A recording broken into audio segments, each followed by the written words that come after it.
Hello, everyone. Welcome to today's Ask Sibs. Hope you're having a good Thursday so far.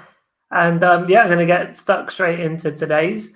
I decided to not go head on with entrepreneurship or business or marketing today. I'd like to have a bit of variety in these daily Q&As.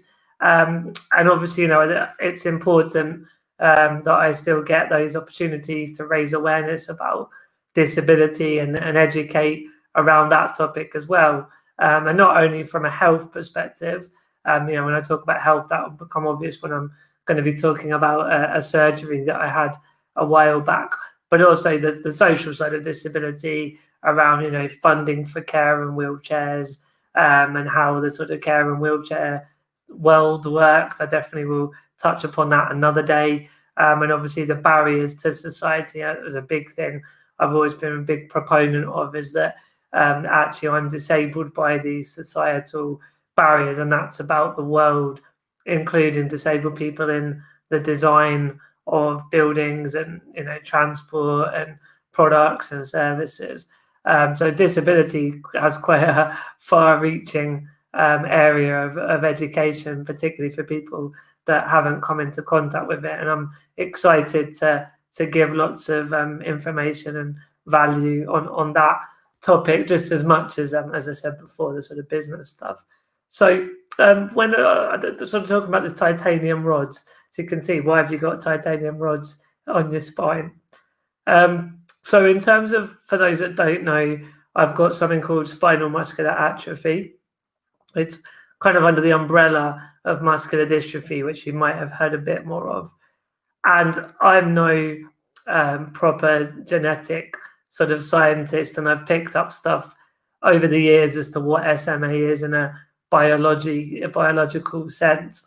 But the kind of lay terms, the lay way that I explain it, is that there's a damage from the genetic situation of having SMA, meaning that this particular protein called SMN1 isn't produced, and it therefore doesn't connect the sort of, almost like the messages from your brain telling the muscles to move.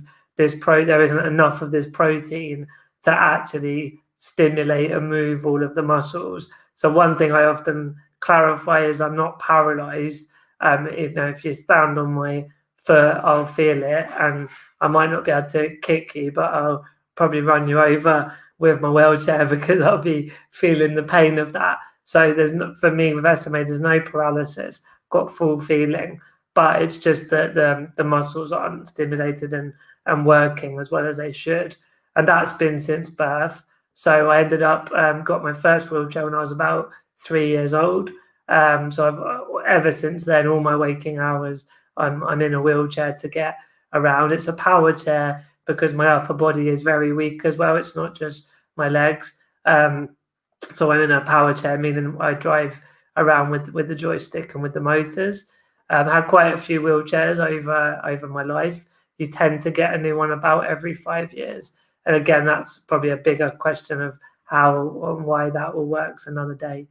But so health-wise, the main risk factor of having SMA has always been, you get a cold, you get a bit of a chesty cough, then quite often get a chest infection. And the reason is that I, along with many other of my SMA community members, we can't cough very hard, again, because it's a muscle. If you heard me attempting to cough, it's a very pathetic cough, to be honest. So whenever you get a cold and a cough, it's harder to shift it, basically. And so every winter for many, many years, that was the big risk factor. And a couple of times I had pneumonia and I always needed antibiotics to clear it up. There's again another tangential thing I'll talk about another day, that I've actually for about 8 years managed to avoid needing antibiotics, all to do with sort of changing the food that I've eaten, boosting my immunity, and just trying to keep as much of the muscle going that does work as possible to be able to clear when I do get a cough. So again, one for another day.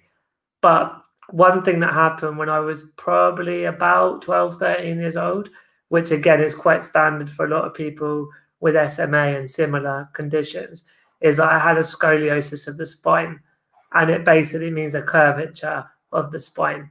And it's again related to the fact that all the muscles aren't working fully, and so you can get like an imbalance in your posture, and it becomes a bit like a weeping willow. So once it started to curve over 2-3 years, I had to wear sort of back braces to hold me up, but ultimately I was getting more and more concertinaed and hunched over.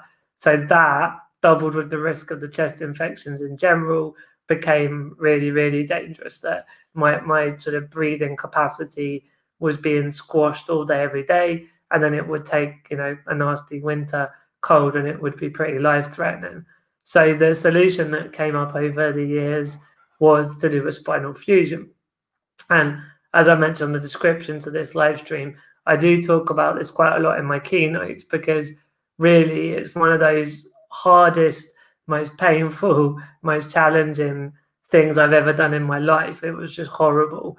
What they did was I had an operation where they deflated my left lung, and they went so they could get to the front of my spine through where my lung is, and they took out the growth plates that are situated at the front of the spine. And that was the first procedure. And it took, I think I heard it took 8 hours. There was an 8-hour one and a 6-hour one. It might have been the other way around. It might have been 6 hours for the first one, 8 for the second. But either way, that was the first part. I then happened to have a bad reaction to the anesthetic and was violently sick for days. I couldn't keep food down. I had tubes everywhere to try and give me protein and nutrients, because I wasn't eating food, and liquid as well. It was a really bad reaction to the anesthetic, so that was just not pleasant whatsoever. And then the second operation, they then opened up the back of my spine, literally from the neck down to my very lower back, and got my back, obviously straightened and stretched and in a straight as possible position. And then, literally I've got 2 titanium rods attached by loads of nuts and bolts, and the x-ray is actually quite a picture when you see what it looks like inside my spine. And so obviously there was a fair recovery period in hospital. I was in for about a month. There was a lot of initial pain for a few months.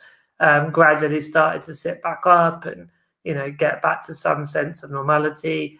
Obviously I was already in the wheelchair and continued in the wheelchair, so from that perspective, it wasn't like I had to suddenly start learning to walk again, or just to get the muscles to walk again. So that was a bit less of a rehabilitation to someone that would have been walking in the first instance.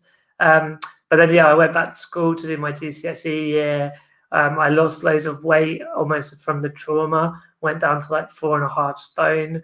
I was still having a lot of sickness. I ended up having a lot of anxiety attacks. And then this went on even when I was at university. So 3 years later, I still had weird dizzy spells and was still not 4.5 stone, but was still quite underweight.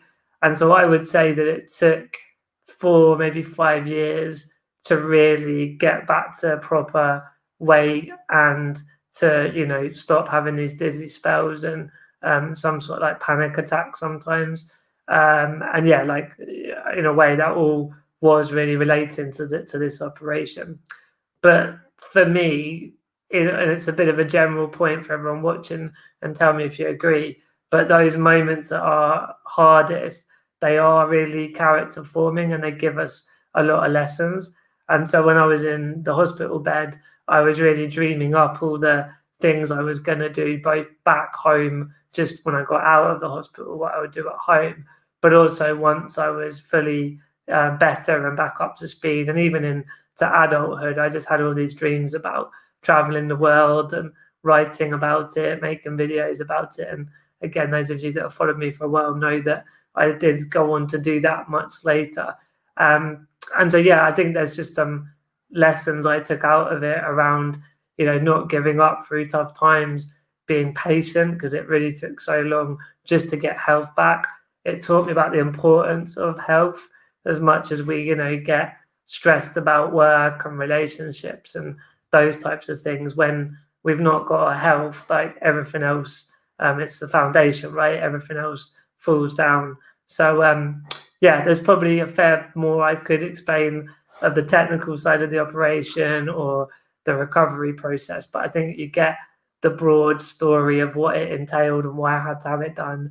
But ultimately, because I was then sat upright, it did mean that I was then less at risk from the chest infections and the pneumonia. And as I said, I mean, I did get a few more winters with chest infections afterwards, but there's a separate Q&A about what I've done the last 8 or so years that have really shifted my immunity and my health even more positive beyond the being able to sit upright and cough better. So yeah, that was today's Q&A about why I've got titanium rods in my spine. And my soundtrack, if you're interested, is I Am Titanium, that epic dance tune that we all know and love. I sort of feel like when I'm back at a conference after the pandemic and I go on stage, I might ask the people directing the conference to blaze that song as I come on stage. Why not, eh? So yeah, thank you for watching and listening today. As always, I love a bit of viewer participation. So it'd be great if you've ever had particularly difficult, challenging moments that were really, really bad and awful, but whether they did give you some sort of lessons in life and yeah, just the stuff I've touched upon today. Be great if you've got your own stories to share. And as always, hashtag #AskSibs to get your questions in for future episodes. And I'm off for a meeting. I'm 1 minute late, actually. I better rush. But have a great day. And I'll be back again for Friday tomorrow, last day of the week. So I'll see you then.